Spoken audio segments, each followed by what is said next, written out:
bên chôn các mẹ tổ chú ai hi thing tu pui kan ya chang kha kan ya arsa le alu si pian arsa le alu kan chon hi kol ram lam pang atang ron kal kai kwang le marcha pickle chon hi khat kha ngai ni ka thalo hi chu ai sap mai kan ti te chon an sa te radish te chon hi ser le fish sauce le marcha chia ani hi chon hi artui le tomato sipian hi sam tok tau ani a te chon hi bai chon hi artui hi chu kan bang chon hi kwang kwa le iskut zik kan ani hi pumarim le don mange ka pum hi rim le don tapani hi jing le tai ka i kop don nhé mấy đứa này bụng rìm khó pin chuồn lẹ dàn ta đã có rinh đo nữa này chuồn lẹ dàn tan cái này đẹp bụng cái nghe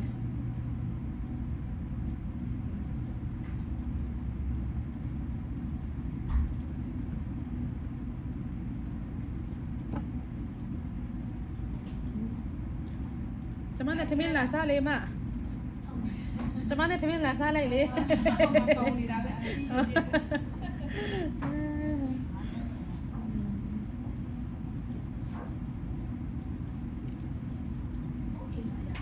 nhưng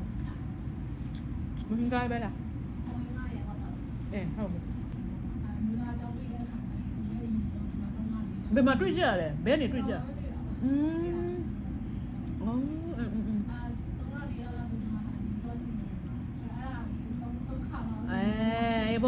bố chả mà khuấy áo lý nó nè đã lên ngồi chi đi cả lên ngồi chi mà xin mấy áo lý nó ngồi chi xin lâu lý đồng nó chả mà khuấy là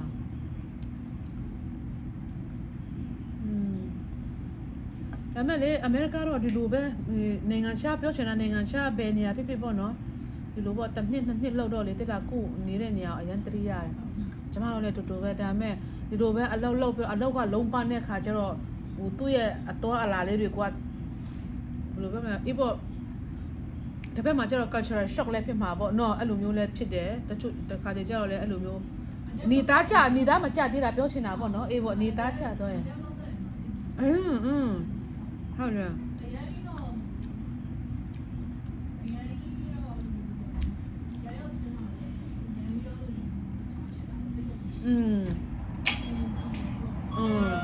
ဟုတ်မှာ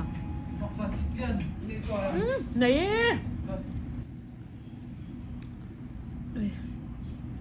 cái này len thôi nè cái này bật tuy lít tô ca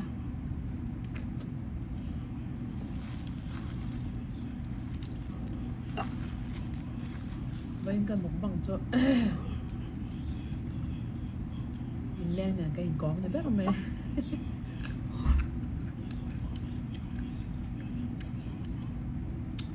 mà cho hay tập tôi cho mà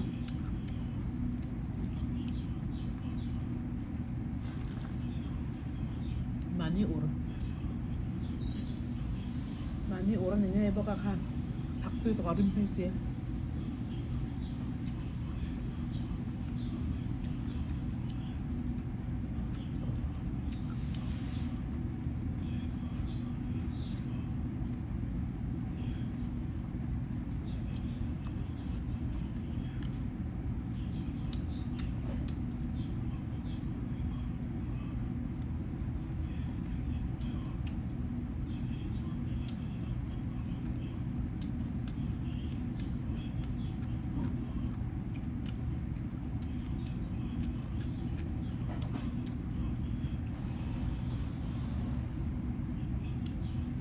สุดท้ายก็ว่าก็ตามมาเขาจะเส้นให้จ้ากันยังเขาจะเส้นให้น้ำมาหมอเนี่ยก็ติดนะ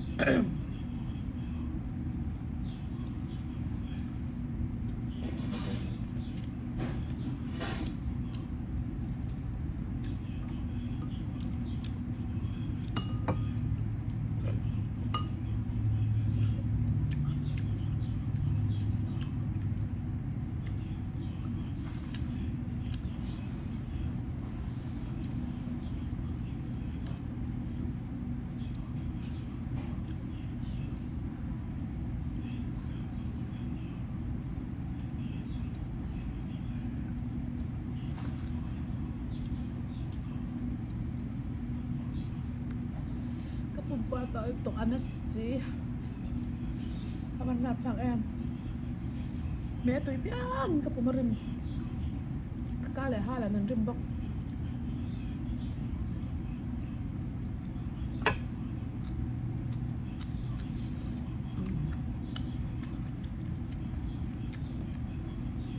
इसको सीधे मोती के तिमोर मोरन de verme.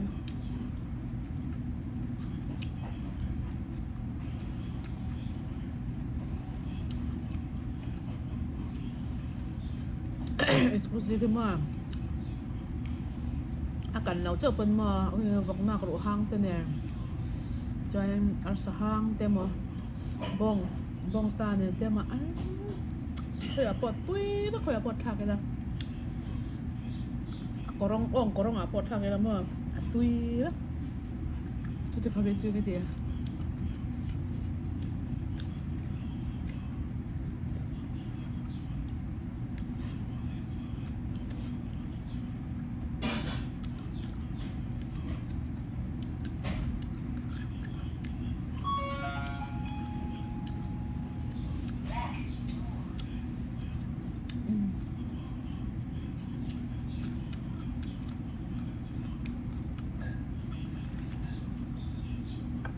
ay kaya dito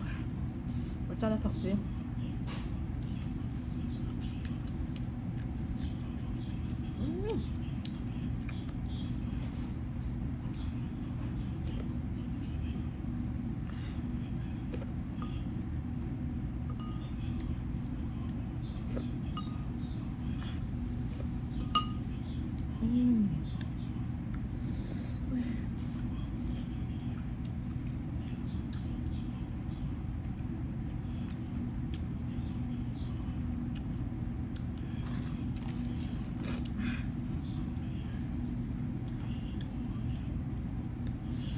Nên là các bạn hôn lại tiếp rồi. Em vẫn rất là ngon.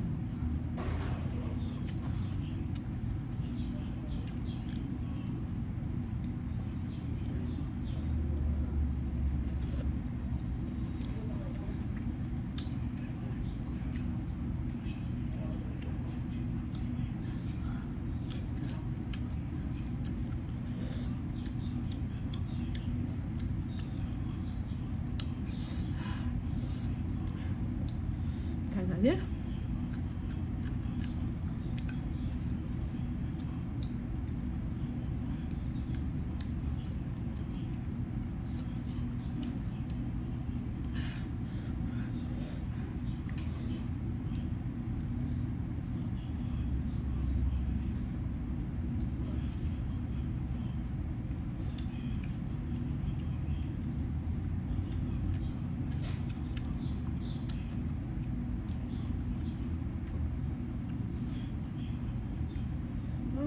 itu kah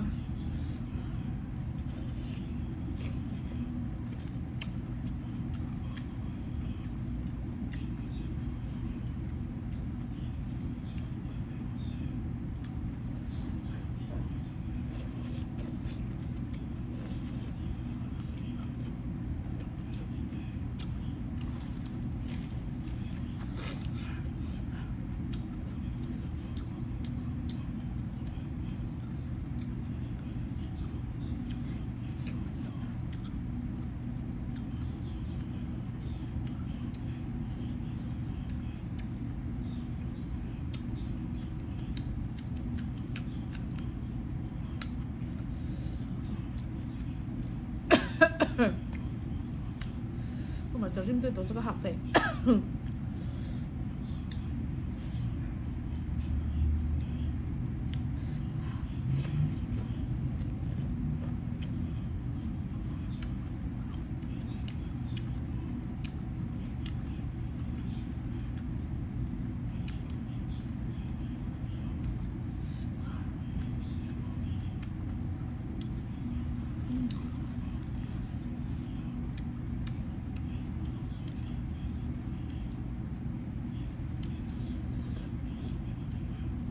last one tak tak tahu lah mak itu tak lah kepunya arim tol itu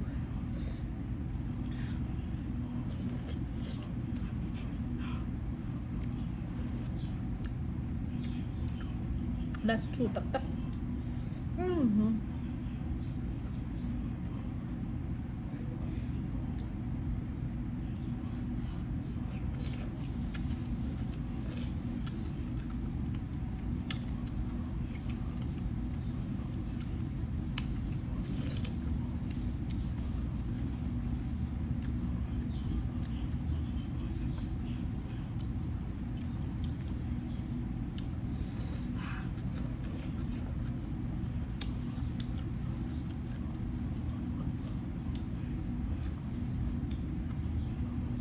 Ôi.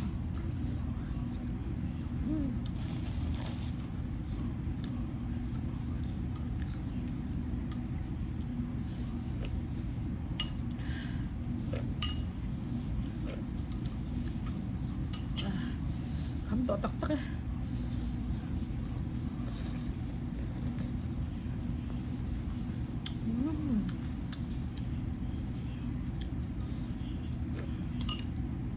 Wow. Bỏ đá lên luôn. Mình nói dân Thái liết cả em à. Thái liết. Mai tép bông sum nén. Thái liết cả em bọc à. Bông bay luôn. Bỏ đá mày là cái bông bay luôn. Anh nói mày. Rồi bye. See you again.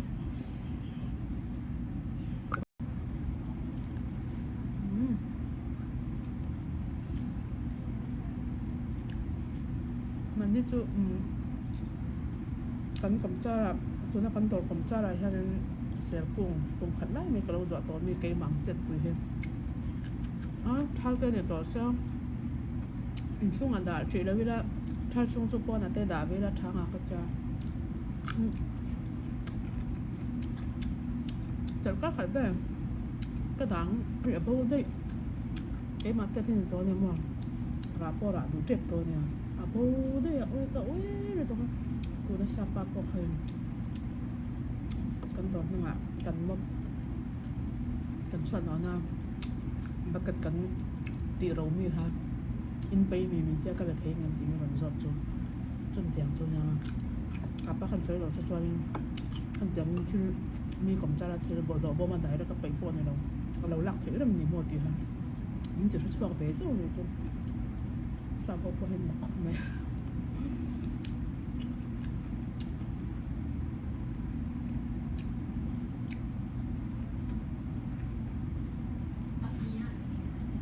yeah bé hả này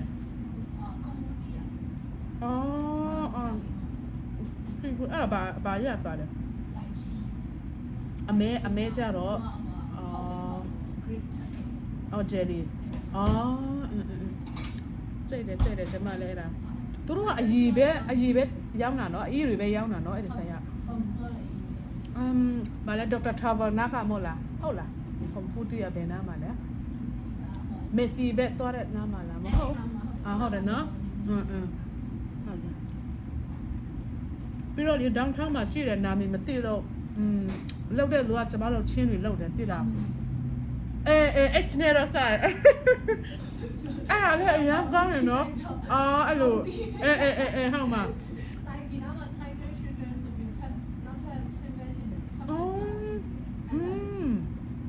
bà gì đấy bà trưng đấy không được là cho nó chấm mà lấy anh chơi để thế là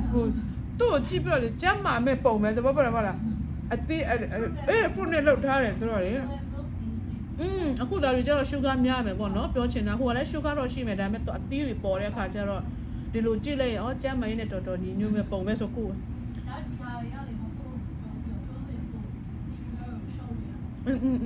်မှာအဲ့တဘူးဘယ်လောက်လဲ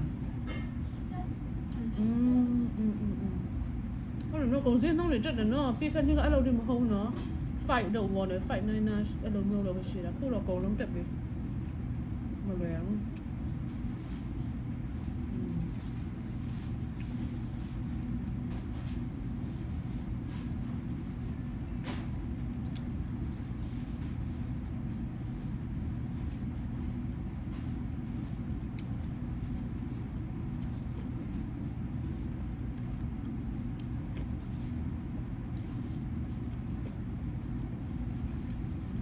အမတို့ချက်ဒီမှာနေတာကြာပြီလားဘယ်နေလဲအော်စင်ကာပူကနေလားဒီမှာစီးပွဲလောက်တာလားမဟုတ်ပါဘူးဟုတ်တယ်အော်ဘာလောက်လဲမြန်မာရွှေနေသားဆိုကြောက်တယ်ရွှေနေသားဆိုင်အော်အမတို့ရွှေအော်ဒါဆိုလို့ယူရလေကိုဟာ100 plus တဲ့မရှိဘူးဆိုတော့ကျွန်မလည်းတို့ခဏခဏမေးလေဒါပေမဲ့အဲ့မှာလောက်တဲ့ထန်းကြီးတည်တယ်မဟုတ်လားဟိုအမချင်းမတယောက်လေသူနဲ့တော့အများရန်စကားပြောဖြစ်တယ်လေအဲ့ဒါရှိတယ်အဲ့ဒါရုပ်ပြီလားဆိုတော့အများရန်တော့ပြောဖြစ်တယ်သူမေးတယ်ပြီးတော့အဲ့ဒါနဲ့ဗာလဲရွှေကြိုးကြခုတ်ဆွဲပြားလေပြပြုံးတော့ကျွန်မအဲ့ဒါစောင့်နေတာလေအဲ့ဒီကဟိုအမကျတော့အမရဲ့အမဖြစ်မယ်ဟုတ်လားအန်ဒီတယောက်လေအဖွားတယောက်နဲ့အန်ဒီမတော်ဘူးလားသူလည်းတားဖြူလေးတလားတားရဖြူတယ်ဟုတ်တယ်ရုပ်တော့ပူတယ်စပင်ဒီလောက်ဟုတ်တယ်ရုပ်ခမလား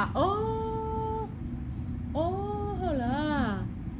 ဘာလိုမျိုးလဲတားအကုန်လုံးတားဖြူတယ်နော်ရခိုင်အောင်ဆက်တယ်ဟုတ်လားမထင်ရ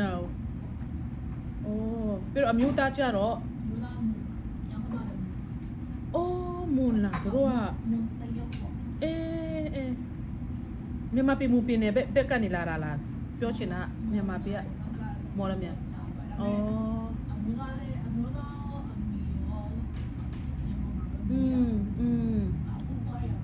ပေါ့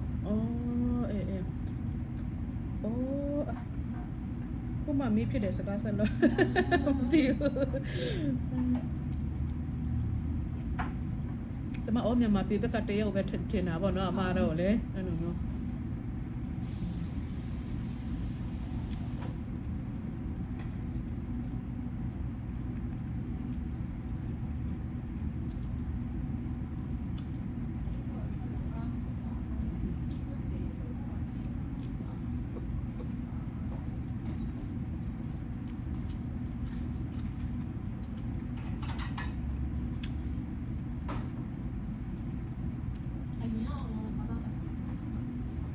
အရင်ကကျမအိမ်မှာ3နှစ်လောက်တယ်ဒါပေမဲ့နောက်ကြတော့လေ complain ဖြစ်มาလဲကြောက်တယ်လေတပတ်ပေါ့လေမဟုတ်လားဟိုကဒီမှာနေတာကြာလာတဲ့ခါကျတော့သူစီမင်းစီကနဲ့စိတ်လွတ်လွတ်လပ်လပ်နဲ့လောက်တာပို့ပြီးတော့လုံးအဲ့လိုမျိုးဖြစ်တဲ့ခါကျတော့အေးလေလောက်ကြည့်မယ်လေလောက်စီးပွားရတခါတည်းပေါ့နော်အောင်မင်းမအောင်မင်းဆိုတော့မသိဘူးပေါ့နော်ဒါပေမဲ့စီးပွားရေးတရားတော့စမ်းကြည့်တာတော့မစိုးပါဘူးဆိုပြီးတော့စမ်းကြည့်ပြီးတော့လေတနစ်တော့လိုနဲ့ပြည့်သွားပြီခို့တော့လိုနဲ့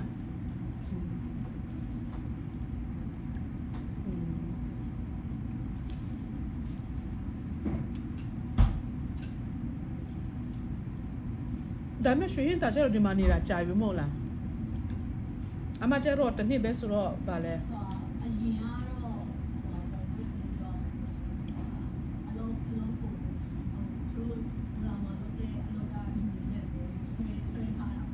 အဲ့ဒီလိုထားတာ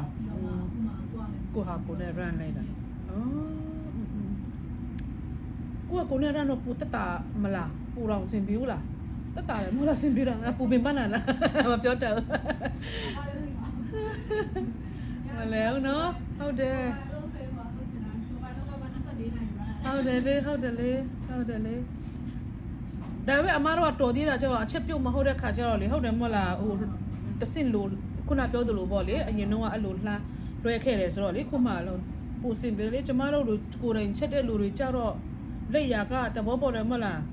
ဟိုအရင်ကစားဖို့တဲ့လူကပြန်လာစားတော့ဒီဟာမဟုတ်ဘူးဆိုအဲ့လိုမျိုး complain ရှိဘူးတယ်ပေါ့နော်ပြောချင်တာ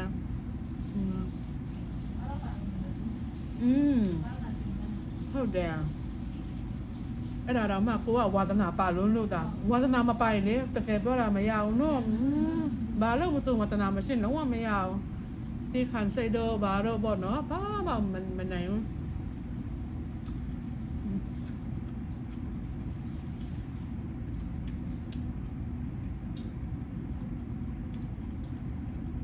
အမအမြန်မှာရန်ကုန်မှာနေတာပေါ့ရန်ကုန်မှာနေဘယ်နှစ်လုံးနေခဲ့ရလဲစင်ကာပူမှာတရုတ်စကားကောင်းကောင်းတက်မှာပေါ့ဒါဆိုအဲ့ဒါဆိုအမဟိုကတရုတ်စကားပြောရလားအမတို့ဘာသာစကားပြောရလားဆိုပြောတယ်တဲ့စိတ်ထဲမှာတခါနေတယ်လို့ကြားမိတာပေါ့နော်ဘာစကားပြောလဲတော့မသိဘူးတရုတ်စကားနဲ့လည်းတူတယ်ဒါမှမဟုတ်အမတို့ကျမရှမ်းတရုတ်လို့တော့ထင်တယ်ပေါ့နော်အဲ့လိုမျိုးရှမ်းစကားများလားဆိုပြီးတော့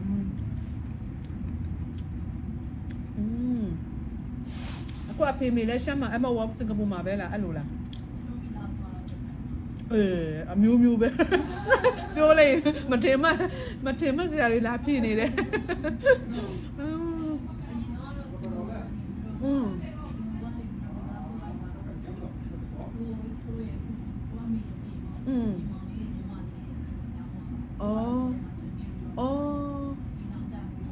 ဒီဝင်လာလိုက်တာပေါ့ဟုတ်တာပေါ့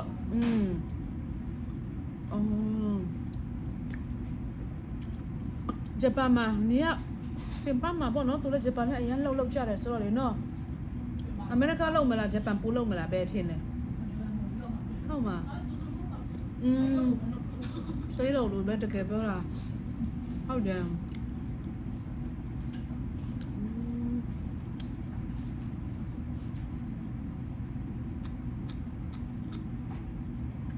ကျမတို့လည်းအခုအမေသားစုနဲ့လောက်တာလေအဖေအမေပေါ့နော်နွေရာတီကြလို့ရှိရင်တော့လူတော့ငှားဖို့လိုတယ်လေနွေရာတီမှာကြတော့ငှားပြီးတော့ကျန်တဲ့ချိန်တွေကြတော့တိတ်မဘီးစီးတဲ့ခါကျတော့ကိုမီသားစုလေးနဲ့အပြင်လဲလောက်ဆရာမလို့ပေါ့နော်ပြောချင်တာသူ့ဟာလေးနဲ့သူ့ဘေးလေးနဲ့သူ့လည်းပတ်နိုင်ပြီးပြီဆိုပြီးတော့လေအဲ့ဒီလိုပဲ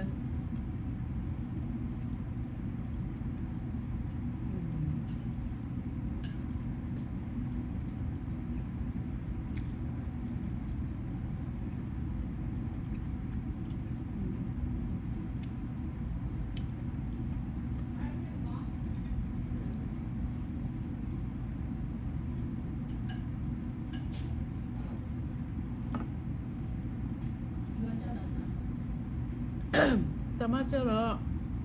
2010အဲ့ဘာစလင်းနဲ့2010ဟုတ်တယ်နော်အဲ့ဒီလောက်ပဲရှိပါသေးတယ်ကိုရရတယ်အမျိုးသားကျတော့2008ဆိုတော့16လောက်တော့ရှိပြီပေါ့အရင်ရောက်လာတယ်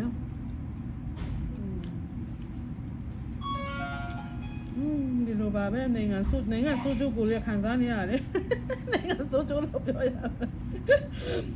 ပြောရင်လည်းအမှန်ဟုတ်တယ်လေနော်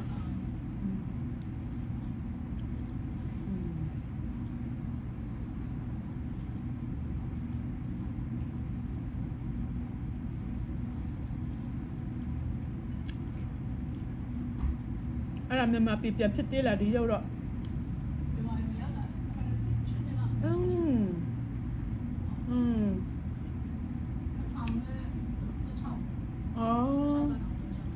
ဟုတ်တယ်ကျမတို့လည်း2016တော့တစ်ခေါက်ပြန်သေးတယ်အေးလေခုတော့ပြန်ချင်တော့မှနော်တွားလေချင်တော့မှကြောက်စရာဖြစ်နေပြီစကတ်တစ်ဖက်ရာတီဦးတော့တစ်ဖက်နှစ်ဖက်စလုံးနဲ့ကြားညှက်နေ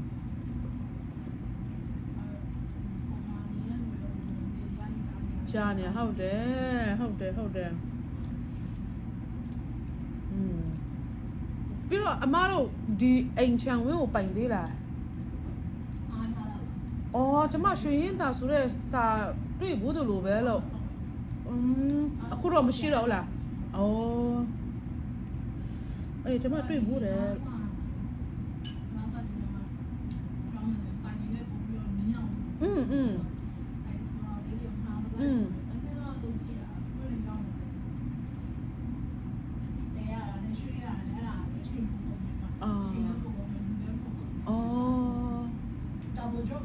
အေးဘော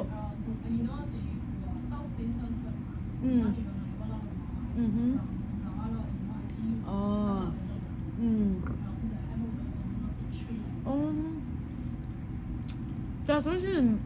အမေရိကစတိတ်အမျိုးမျိုးမှာဖြစ်မှာပေါ့ဖြစ်လားပုံလူပါနော်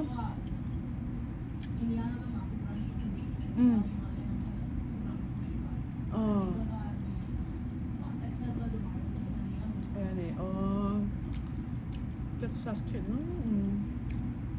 ကယ်လီဖိုးနီးယားဘက်တွေရောရောက်ဖြစ်လားရောက်တယ်နော်အော်ဟုတ်တယ်ကယ်လီဖိုးနီးယား2017တုန်းကကျမတော်ရှိရတယ်အဲ့ဒါသွားပြီးတော့သွားတော့ကလည်းမြန်မာဆိုင်ခေါ်သွားတယ်အဲ့တုန်းကကိုက West Virginia မှာနေဆို West Virginia တကယ် West Virginia တော့မှတကယ်ဟိုမြို့နယ်တေးလေးမှာသွားနေရလေကိုကအဲ့ဒီမှာစိတ်ယုံတယုံပဲရှိတယ်အဲ့လိုထိတော့လိုကတေးမဟုတ်မြို့ကတေးတာလေအဲ့ဒီသွားပြီးတော့ကယ်လီဖိုးနီးယားလဲငါဒါမှငါတို့နိုင်ငံခြားရောက်တာဟိုဘက်က West Virginia အဖြူတွေကဝါတုတ်နေတယ်တဲ့မလားကယ်လီဖိုးနီးယားရောက်မှပဲမြို့ထဲမှာတွေ့တယ်ငါတို့မင်းသမီးချော်ရီဒီမှာရောက်ကုန်ကြတယ်ဆိုပြီးတော့လေအတော်လည်းစတယ်နင်တို့ဒါမှနိုင်ငံခြားရောက်တယ်မဟုတ်လားအဲ့ဒီမှာတော့လည်းပြောချင်တာမြန်မာဆိုင်တွေတော့လည်းပူပေးရလေအဲ့မှာလည်းကြီးဦးသွားတုတ်သေးတယ်ဘာဆိုင်လဲမသိပါဘူးအိမ်မှာလောက်တာအိမ်မှာဆိုင်တော့မဟုတ်အိမ်မှာအရန်ကောင်းတယ်အဲ့ဒီကျိုးလည်းရန်ကောင်းတယ်သူတို့ကလည်းတရုတ်ဆက်တယ်ဘာလို့မျိုးလည်းမသိဘူးတရုတ်တော့ဖြစ်မယ်ထင်တယ်ပြီးတော့မြန်မာဆိုင်တွေလည်းခေါ်သွားတဲ့ခါကျတော့ဒီသုံးညာပဲဒီဘက်မှာစုံနေလို့အပြန်တော့လည်းအဲ့မှာပဲဈေးတွေစပုံပဲလားအဲ့ဒီမှာလေအရာမရှိဘူးဈေးသွားရင်တော့မယ်ရီလန်းမှာသွားရတယ်လေကို့မြန်မာအစားအစာတွေကြည့်ရင်ပြောတာမယ်ရီလန်းဘက်မှာသွားနေရတယ်ဟုတ်တယ်လို့ဟုတ်တယ်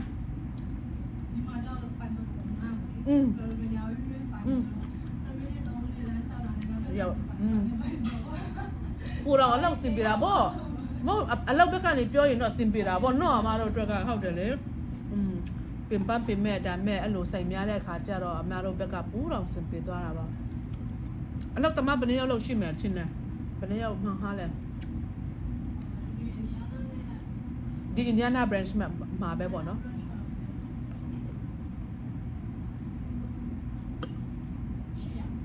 အော်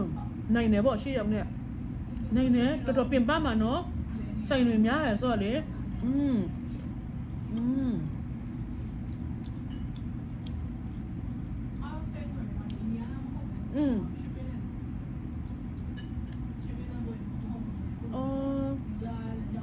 ဒါဆိုနေမြို့ state တစ်ခုနဲ့တစ်ခုကြားမှာကိုကိုရိဆိုကိုအလုပ်သမားထဲကသူ structure လိုက်တာပေါ့နော်အဲ့ဒါမှရမှာနော်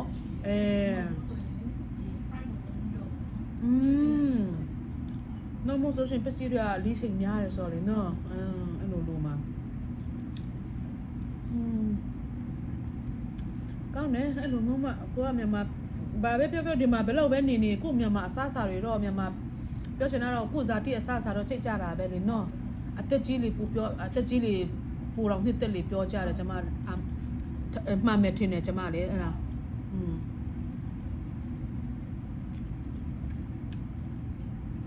အဖြူရစားစားတော့တရက်2ရက်လောက်ရမယ်နောက်ပိုင်းကျတော့မရနိုင်တော့ဘူးတော့ကြာကြီးမစားနိုင်ဘူး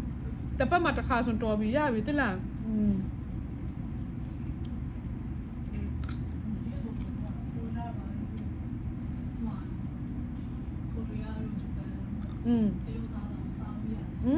ဟုတ်တယ်လေ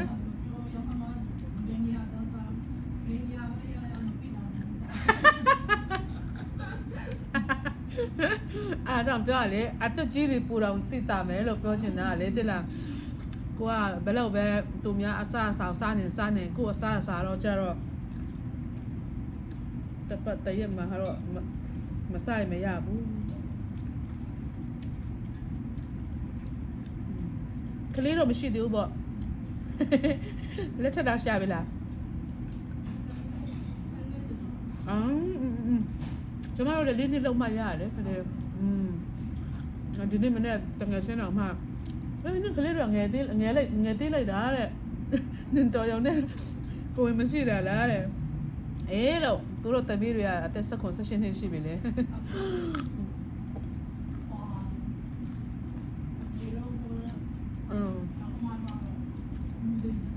အဲ့ပေါ့ဒါမဲ့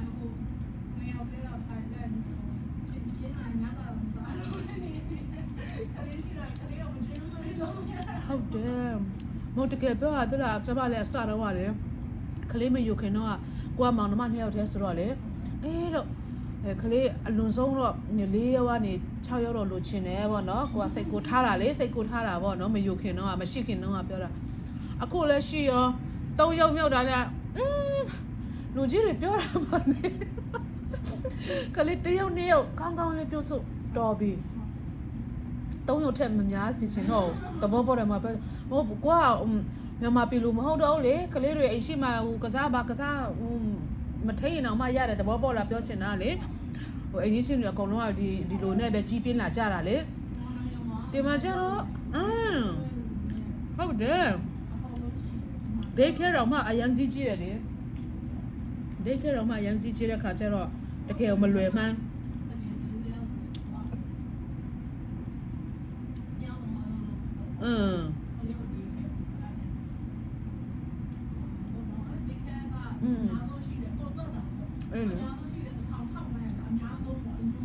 ဟုတ်တယ်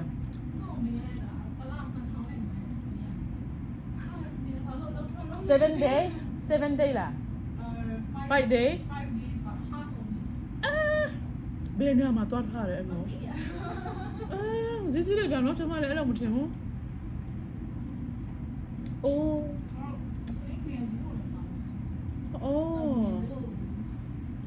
လူဆိုအရွယ်ကလေးကိုပေါ့တကယ်အဲ့ဒါကြောင့်လေမလွယ်ဘူးလို့အဲ့ဒါကြောင့်ကလေးများများအမေရိကန်မှာကျတော့အလုပ်လုပ်တဲ့နိုင်ငံလေပြတယ်မဟုတ်လားပြီးတော့အလုပ်လုပ်တဲ့နိုင်ငံဆိုရတယ်မလုပ်ရင်လည်းဘီကမရက်ဘူးလေသဘောပေါက်တယ်မလုပ်လို့ကိုမရတာအဲ့ဒါကြောင့်လူတယောက်အလုပ်လုပ်ပါလို့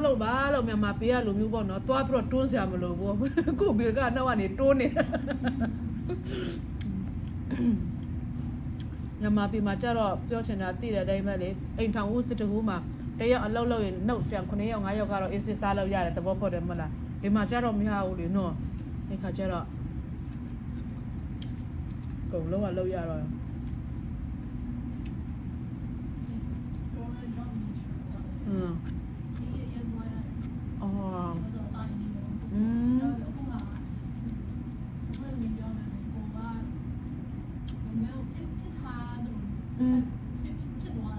အေးပေါ့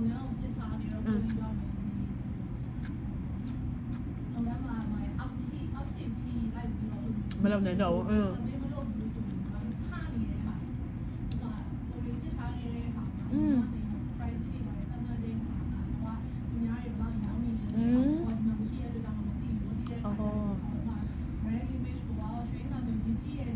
ဖြစ်သွားမှာ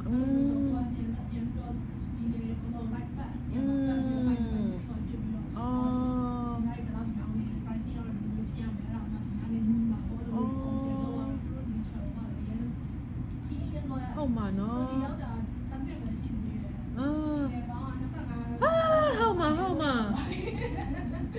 ဟုတ်မှာအဲ့လိုခီးသွားတယ်ပေါ့နော်အဲ့တော့အမှအဲ့ကြီးတယ်မှာဒီမှာဒီစပယ်လာမှာပေါ့ဆွေးမရှိတယ်ပေါ့မရှိတယ်ဒီမှာဆွေးမရှိတယ်ငါလာမင်းနဲ့ငါဆိုင်ပါကိုလုံးနဲ့ကိုရင်းနော်ကိုလောက်ကြောင်းတော့လာမေးလို့တည်တယ်လို့မြန်မာဆိုင်မလို့ရှိတယ်ဟုတ်မှာအဲ့ဒါကျမတို့တော့မှဒီမှာ14နှစ်တောင်ရှိပြီလေပြီးနေအဲ့လိုထိမသွားသေးဘူးမတို့လောက်ကအဲ့လိုဖြစ်နေတဲ့အခါကျတော့ကံကောင်းတာပေါ့အဲ့ဒါလည်းဟုတ်တယ်နော်ကိုစီပွား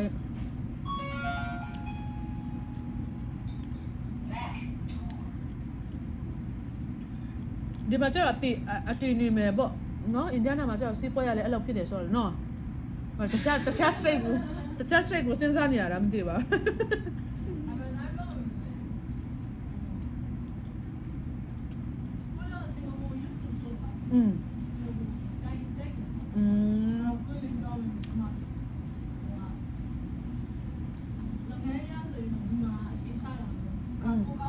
ပေါ့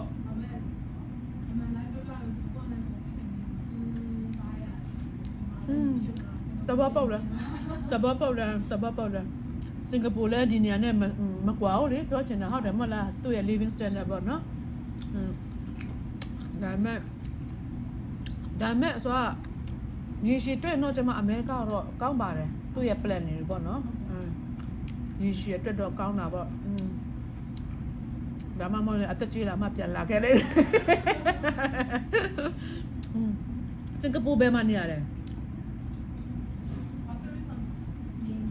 အော်ဟုတ်လားကျွန်မအဒမ်ရော့မှာနေဘူးလေအဒမ်ရော့တိလားအဒမ်သူကဘာနဲ့နေလဲဆိုလို့ရှိရင်ပနီဇောလာနဲ့ရှစ်လာ7 minutes လောက်ပဲရှိမှထင်တယ်အဲ့ဒီဘက်မှာဟုတ်တယ်beach နဲ့လည်းနေတယ်အဲ့ဒီ beach နဲ့လည်းနေတယ်7 minutes 10 minutes လောက်ပဲရှိမှထင်တယ်အဒမ်ရော့ဆိုတော့လေအဲ့မှာကွန်ဒိုမီနီယမ်ပေါ့နော်သူလမ်းကွာလေအဒမ်ရော့ပါသူလမ်းကွာအဲ့ဒီမှာတနှစ်နေဘူးလေအဲ့မှာတန်ရှင်းကတော့ဘယ်လောက်တန်ရှင်းလဲကွာ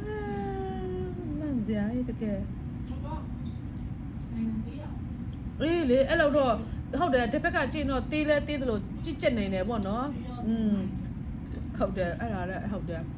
ဒီနေ့မနေ့ကဖိလစ်ပင်အတော်လာတယ်လေဖိလစ်ပင်မှာအတော်အဖွားပေါ့အတော်ရပေါ့ဘာလို့သူအဖွားရွယ်သူလာတဲ့အခါကျတော့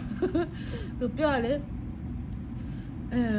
သူကဘယ်မှာဟုတ်တယ်ဖိလစ်ပင်ဆိုတော့သူကပြောလေစင်ကာပူ Chinese Malaysia Chinese not same ပြောလေစင်ကာပူအရင် stick ရဲသူကပြောလေတန်ရှင်းတာဟုတ်လို့ပြောတာသူလည်း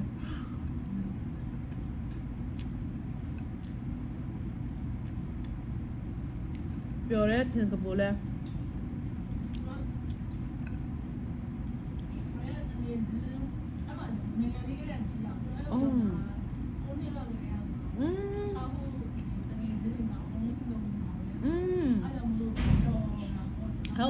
ဟုတ်မှာကိုမွေးရမီလို့ဖြစ်မှာလေ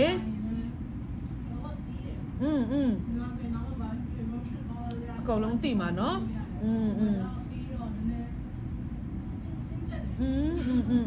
ဟုတ်မှာအဲ့ဒါဆိုအဲ့မှာအမတို့မိသားစုဘာလောက်တာလဲ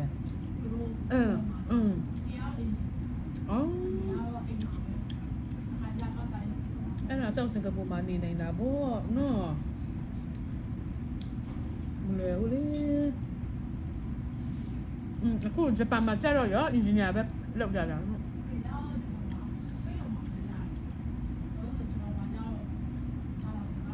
မတူတော့တဲ့ခါကျတော့အတက်ကစင်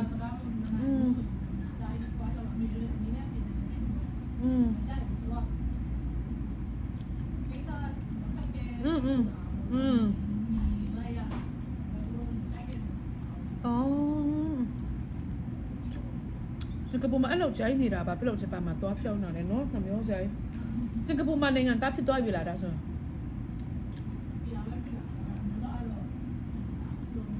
အေးဘော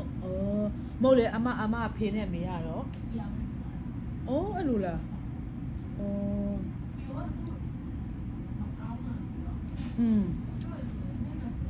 ဟုတ်တယ်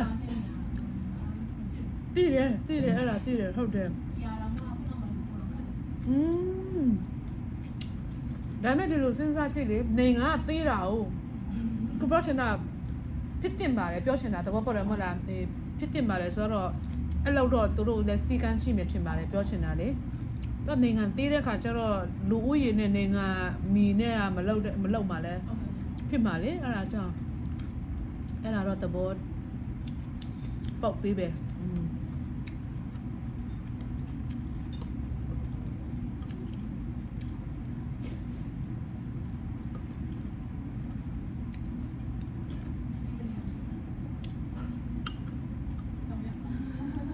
တာကြီးပဲလေအဲ့ဒါမလွယ်ဘူးလို့ပြောတာခုနကလည်းကိုကလည်းခွဲတော်မွေးသေးတယ်လေသမီးလေးတယောက်လိုချင်သေးတယ်ပြောတော့တော်တွေကနင်3ရက်တော့မှမနေဘူးလားဒါပေမဲ့ပြန်စင်းစားတာမိန်းကလေးဆိုလို့ရှိရင်ယောက်ျားလေးလည်းမစိုးရင်ရဘူးမဟုတ်ပါဘူးသူကယောက်ျားလေးကိုကယောက်ျားလေးပါဝါ professional ပေါ့နော်သူဟာနဲ့သူရှိပြီးသားမိန်းကလေးကြတော့အရင်ထင်ရခဲ့တယ်နော်ဆိုရတယ်လာနဲ့တိတ်ကြတာပြောချင်တာတော့ကိုကလည်းအေးလေပြောလို့မရဘူးလေနော်နှုတ်ထမွေးသမီးလက်သားလာပြောလို့မှမရတာနော်အဲ့ဒါကြောင့်ကိုကလည်း3ခါ3 3ရောက်မြောက်တော့ခွဲမွေးပြီးပြီဆိုတော့ဆရာဝန်ကတော့မမွေးနဲ့လည်းမပြောပါဘူးဒါပေမဲ့ကျမ်းမာရေးနဲ့လည်းဆိုင်တာပေါ့နော်ဆရာဝန်ကလည်းအဲ့လိုမျိုးမတားပါဘူးသူကအေး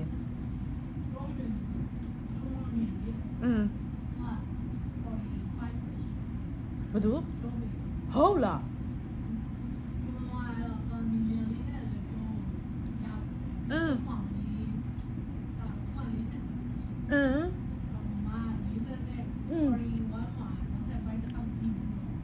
ဟုတ်လား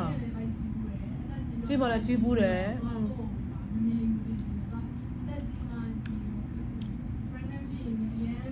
ခိုင်ရတယ်ကျမလည်းတိတာလေအကြီးကိုမွေးကိုဝင်အကြီးဆောင်ကိုဝင်ဆောင်တော့က28အကြီးဆုံးကိုဝင်ဆောင်တော့28ပြီးတော့အနောက်ဆုံးကလေးကိုဝင်ဆောင်တော့က34အဲ့ဒါကြောင့်34အငယ်ဆုံးအဲ့ဒါတော့မှ40မကပ်ဘူးเนาะသဘောပေါက်တယ်မလား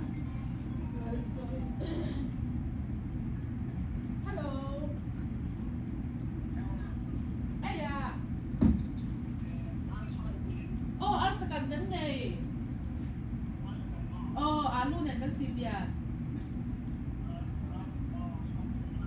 Oh, fundin mo. Ole, rosem sama.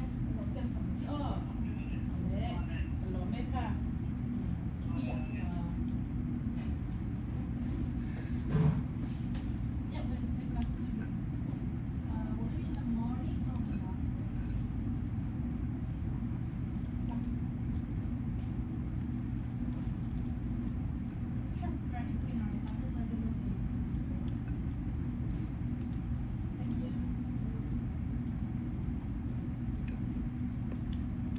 anh nghe xong mũi đó mà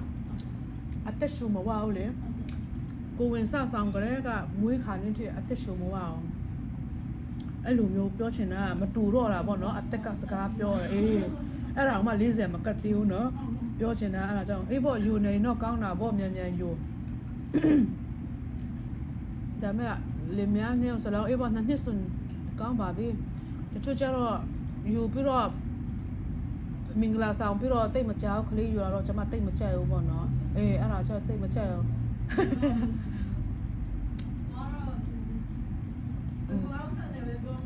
ူးတို့လည်းမဟုတ်ပါဘူးအဟုတ်တယ်လေအဲ့ဒါ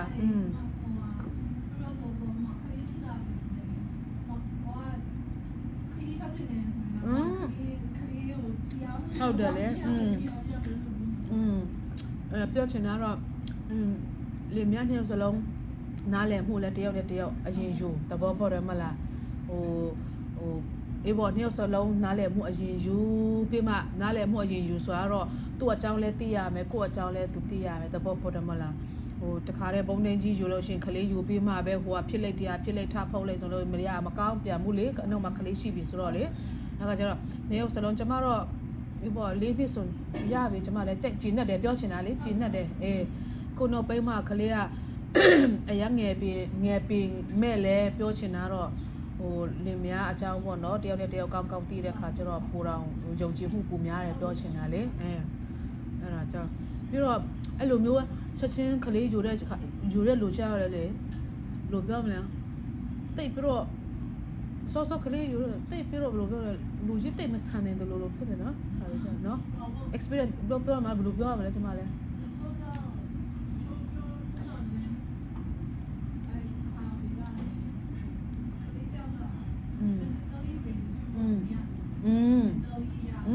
အဲ့ဒါလည်းဟုတ်တယ်ဟုတ်တယ်အဲ့ဒါလည်းဟုတ်တယ်အရင်ရေးကြည့်တယ်တော့မှ stress အများကြီးရတယ်လေတကယ်ပြောတာအခုကျွန်မတည်တဲ့ဒီကလူငယ်လေးတွေလေတည်ရတယ်ပဲ16နှစ်ဆိုလို့ရှိရင်တို့ကလွတ်လပ်ပြီလေသူတို့တည်ပြီလေသူတို့အကြောင်းမှကလေးကသူတို့တည်ပြီဆိုတော့လေမိဘတွေကလည်းတည်ပြီမဲ့တားချင်ပြီမဲ့လည်းတားလို့မရအောင်လေတဘောပေါ်တယ်မလားတချို့ကြတော့ရှိတယ်ပြောတာပါအကုန်လုံးမဟုတ်ပါဘူးအဲ့လိုမျိုးတွေအခုနော်သူတို့ကလေးတွေရတော့ကျွန်မအမြင်ပြောတာအခုနောက်ပိုင်းမှာသူတို့ကလေးရတဲ့ခါကျတော့သူတို့အရင် stress ရှိတယ်တဲ့ တကယ်ပြောတာသူတို့ဘာလဲသူတို့လေအရန်ဒုက္ခခံစားတာများတယ်အဲ့ကကြောင့်အမှန်တော့ဘာဖြစ်လို့ဆိုအဲ့ဒီမတိုင်ခင်ကလေးကသူတို့ကမရယ်ဒီဒီဘူးလေမရယ်ဒီဘဲနဲ့သူတို့ကထားပုတ်ကြရလုံးတဲ့ခါကျတော့လူကြီးပါခလေးပါခံရလေအဲ့လိုမျိုးကြတော့ဒီမှာခလေးတွေအများကြီးပဲကျွန်မလူငယ်လေးတွေရှိတယ်ကျွန်မလည်းပြောတယ်သူတို့လေစိတ်တမကြနဲ့နော်လို့နင်တယောက်တည်းခလေးရှိတာမဟုတ်ဘူးလို့ဟုတ်တယ်ဟုတ်တယ်ဟုတ်တယ်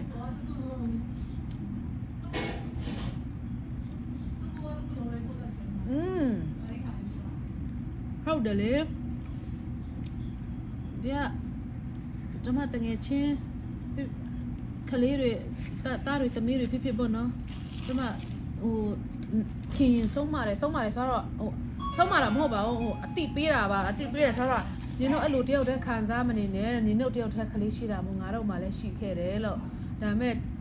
တချို့ကြလို့ရှိလေကိုတနာတက်တဲ့စိတ်ရှိတယ်တချို့ကြတော့အဲ့ဒါအရန်ပြဿနာဖြစ်တာတဘောပေါ်တယ်မှာအဲ့ဒါလုံးဝ PC အရန်ခက်တယ်တကယ်ပြောဖះတရားနဲ့ပြောဆိုတရားနဲ့ဖြေမှရမယ်အဲ့လိုလိုမျိုးကလေတကယ်ပြောတာတချို့အဲ့လိုမျိုးရှိရလေကိုအရန်တနာတက်တယ်ဟာငါပဲခံရတယ်ငါပဲလောက်ရတယ်ငါပဲအဲ့လိုမျိုးကြတော့လုံးဝ mentally လုံးဝမကောင်းတော့ဘူးပဲတစုံရောက်သွားပြီအဲ့ဒါမျိုးကြတယ်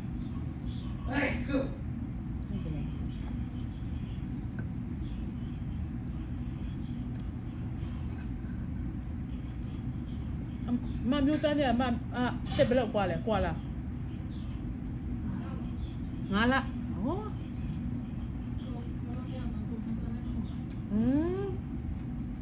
တော်သေးတယ်လေ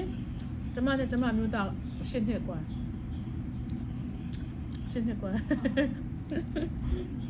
နာမကောင်းပါလေနားလေပေးတယ်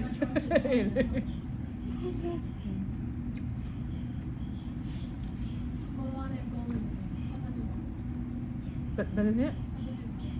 ဘယ်လိုနဲ့အဲ့မပြောနဲ့အဲ့ဒါတော့မှထားကျမအမလေဝင်ခွဲအမအော်ကလာဟိုမှာနေတယ်သူကဆရာဝန်သူ့ယောက်ျားreal estate ပေါ့နော်သူ့ယောက်ျားနဲ့သူက16နှစ်လား15နှစ်လားပြောတယ်အရန်กว่าတယ်တကယ်ပြောတာသူ့အဖေရွယ်တော့ရှိတယ်လေမိသားစုတက်ပုံရိုက်တယ်နော်သူ့မိတော့မှရေတုံဖြစ်တယ်ဒီလိုရှိတယ်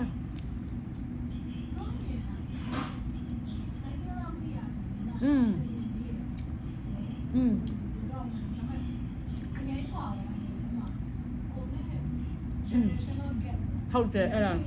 ရှိတယ်တို့တော့မဟုတ်မတူတော့ဘူးဟုတ်တယ်ပြောတယ်တော့မှအဲ့ဒါ natural ပဲလေ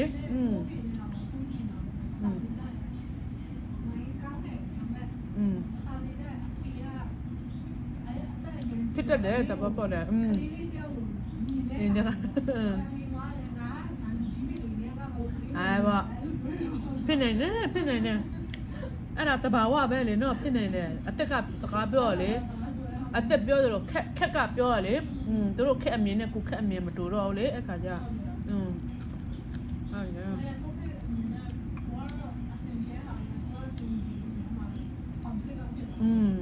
ဖြစ်တတ်တယ်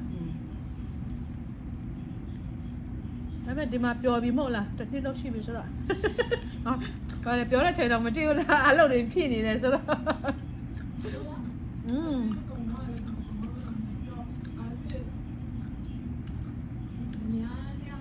ရှိနေပြီးတာပဲအဲ့ဒါစင်ပြေတယ်ကျမတို့လေမြန်တော့မလေးရှားမှာလက်ထက်တာနှစ်လမတိုင်ခင်မှာအတူတူဘယ်နေရနော်နှစ်လတော့မတူတူမနေခဲ့ဘူးတလနဲ့3ပတ်လောက်ပဲရှိမှာသူအမေရိကကိုထွက်လာတယ်လေအရင်ထွက်လာတယ်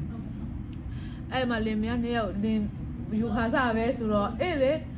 တနှစ်နဲ့6လခွဲရတယ်ကြားထဲမှာဘယ်လောက်ခက်လဲသဘောပေါက်လဲပါနားလည်မှုအရင်အရေးကြီးရလေအဲ့ထဲမှာယုံကြည်မှုနဲ့နားလည်မှုအဲ့ဒါကြောင့်ကျွန်မနားလည်ပေးတယ်ပြောချင်တာလေ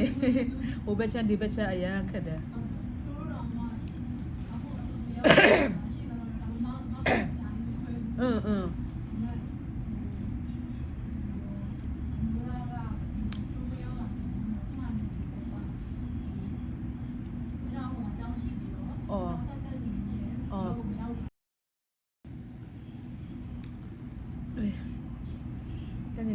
kain betul tu ka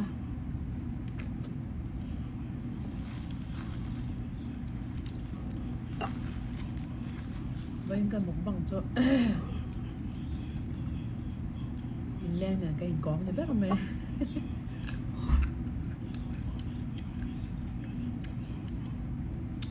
mà trai tập tôi cho mà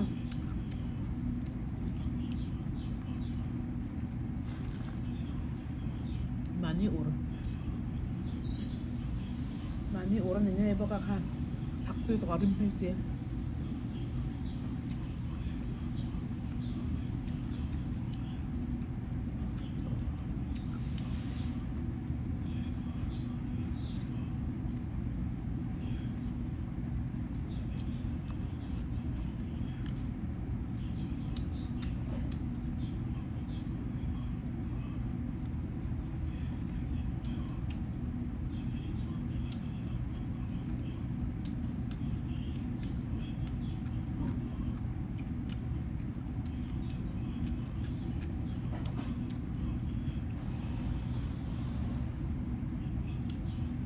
สุดท้ายก็ว่าก็ตามมาเขาจะเส้นให้จ้ากันยังเขาจะเส้นให้น้ำมาหมอเนี่ยก็ติดเนี่ย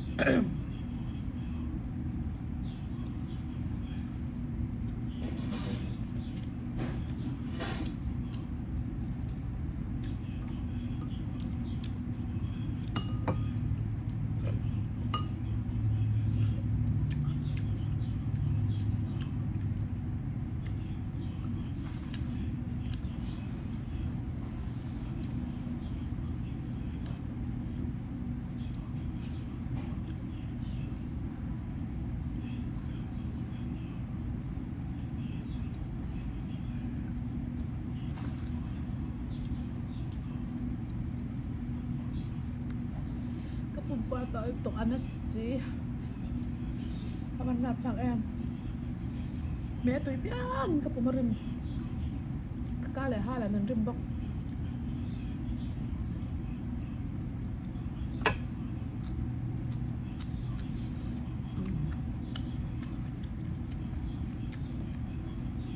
terus kau sih mau tuh ke timur boleh di dalamnya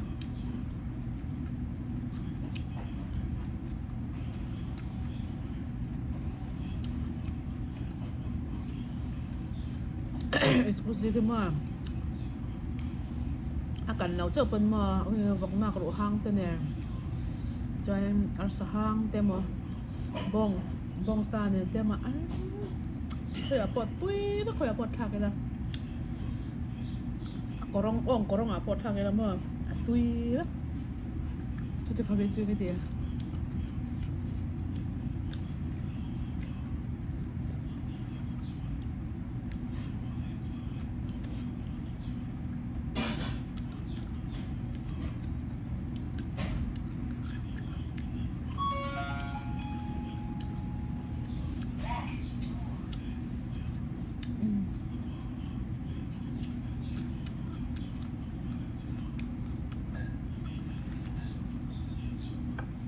그래 itu bercanda taksi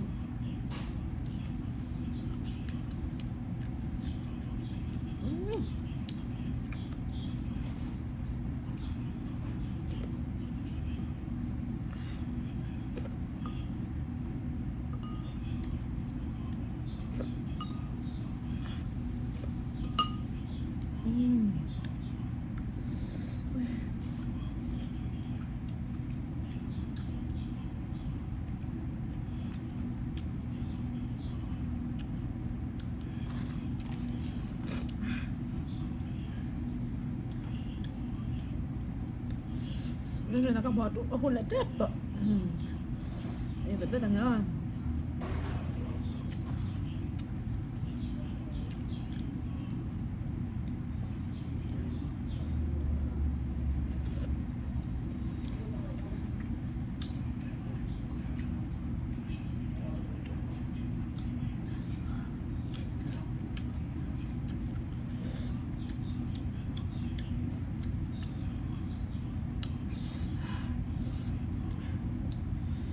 Ya.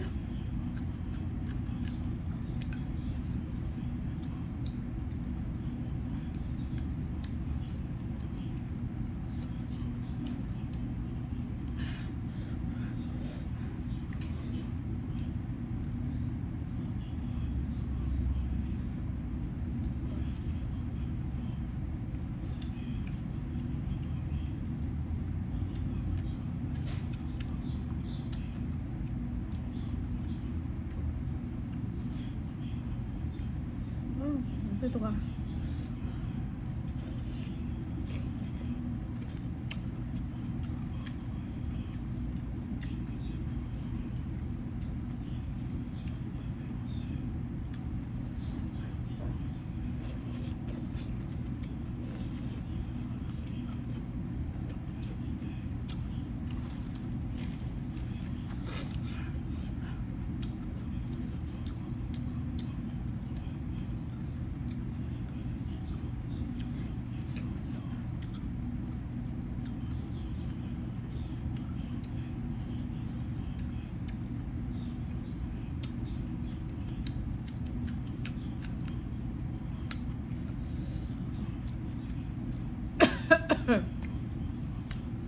그럼 점심때도 저거 학대.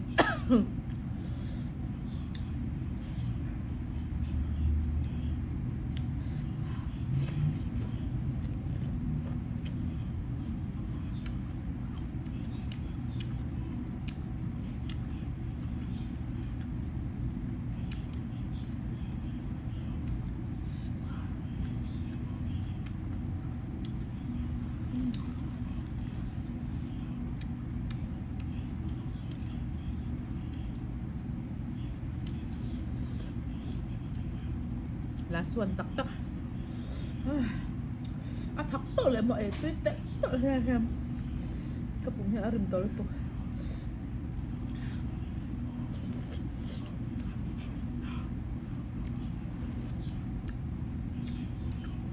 Last two tak.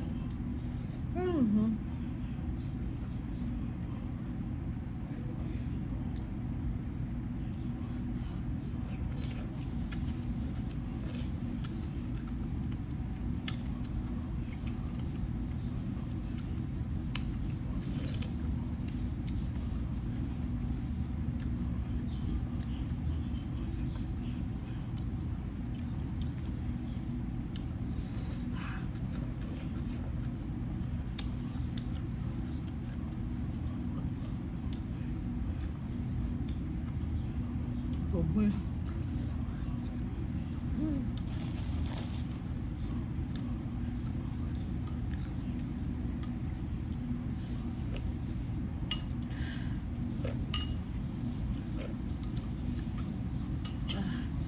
Khắm tỏ tắc á.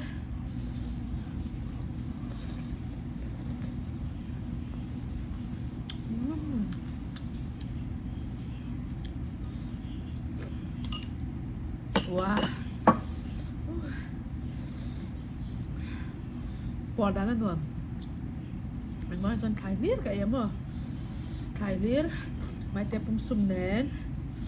Khai liệt cái em baka pumpayan luôn. Bỏ đá may lang ka pumpayan luôn. Ano na me? Bye. See you again.